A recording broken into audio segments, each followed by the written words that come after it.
के संपर्क से पैदा होने वाला है ना जी। तो जी जैसे गिजाई क्या है आपकी, गिजाई आप वो 4 प्रकार की योनियां हैं, है ना, अंडज, जरायुज और उद्भिज।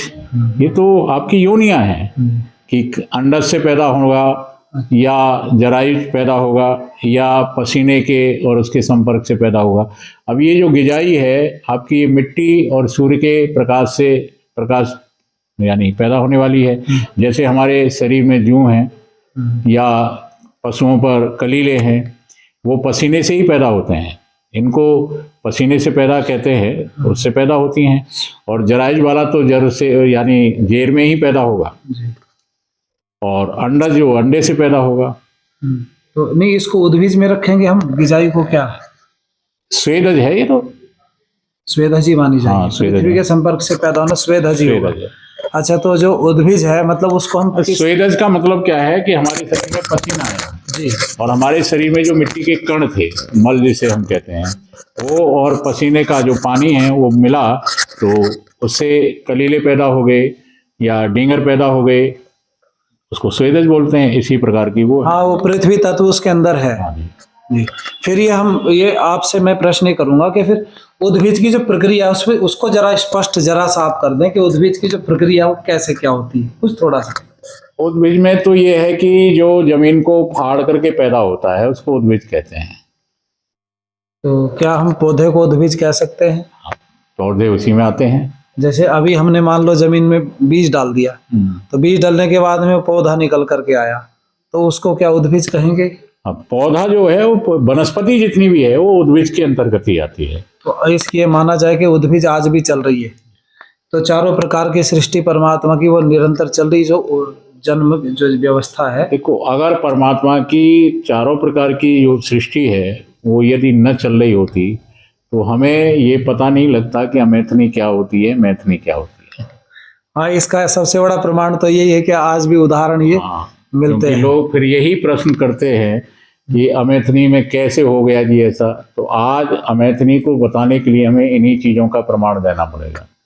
आचार्य जी, एक प्रश्न मेरा और है यूथ की तरफ से, हमारे युवाओं की तरफ से, कि जैसे एक व्यक्ति राम का नाम का जाप करता है, एक व्यक्ति ओम के नाम का जाप करता है, पता दोनों में से किसी को भी नहीं है। ना राम वाले को पता है कि राम का जाप करने का लाभ होगा, हानि होगी, क्या कैसे करना चाहिए, क्यों करना चाहिए, और ओम वाले को भी नहीं पता है।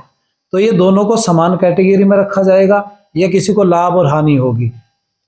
देखिए, पहली बात तो यह है कि खाली बिना अर्थ को जाने यदि वो जाप कर रहा है तो दोनों में से किसी को भी लाभ होने वाला नहीं है ना। और यदि अर्थ पर चिंतन कर रहे हैं तो लाभ दोनों को प्राप्त होगा। ओम का आप बताया आपने कि ओम और राम में कोई भी नाम ले लिया जाए, अगर उसका अर्थ नहीं पता तो हमें कोई लाभ मिलने वाला नहीं। मेरा प्रश्न ये है कि कुछ लोग गायत्री मंत्र का भी अर्थ नहीं जानते हैं, तो वो गायत्री मंत्र का जाप करते हैं, तो क्या बिना अर्थ के गायत्री मंत्र का जाप करने का कुछ लाभ होगा? उसका भी कोई लाभ नहीं मिलेगा। कोई लाभ नहीं मिलेगा। हमने पढ़ा जैसे कि वो कहते हैं कि मस्तिष्क के अंदर जो हमारा कंपन है, जिसको वाइब्रेशंस बोलते हैं या ध्वनि तरंग के फ्रीक्वेंसी नाम दिया जाता है, जब हम गायत्री मंत्र बोलते हैं तो बोलते हैं 1,10,000 ध्वनि तरंगें पैदा होती हैं, तो उसका लाभ नहीं मिलेगा व्यक्ति को शारीरिक रूप से।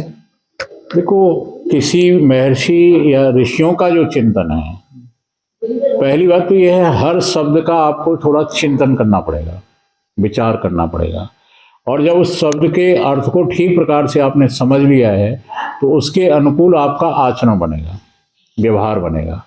और ये सिद्धांत है कि हम किसी भी चीज़ का जाप कर रहे हैं लेकिन आचरण व्यवहार उसके अनुकूल नहीं है तो उसका कोई लाभ हमें प्राप्त नहीं होता है। और अर्थ के अनुकूल हमारा आचरण व्यवहार हो गया तो निश्चित उसका लाभ हमें प्राप्त होगा। अब जैसे राम है, राम का हम थोड़ा सा ले लें, है तो परमात्मा का नाम भी, लेकिन हम जो आज की वर्तमान दौर में जो पूजा कर रहे हैं राम के नाम से, वो दशरथ के पुत्र की कर रहे हैं, तो वहाँ उसका अर्थ गलत हो जाएगा।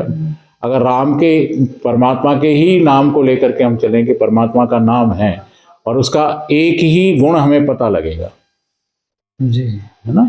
अब वो गुण पता कब लगेगा, जब राम शब्द का अर्थ हमें पता है।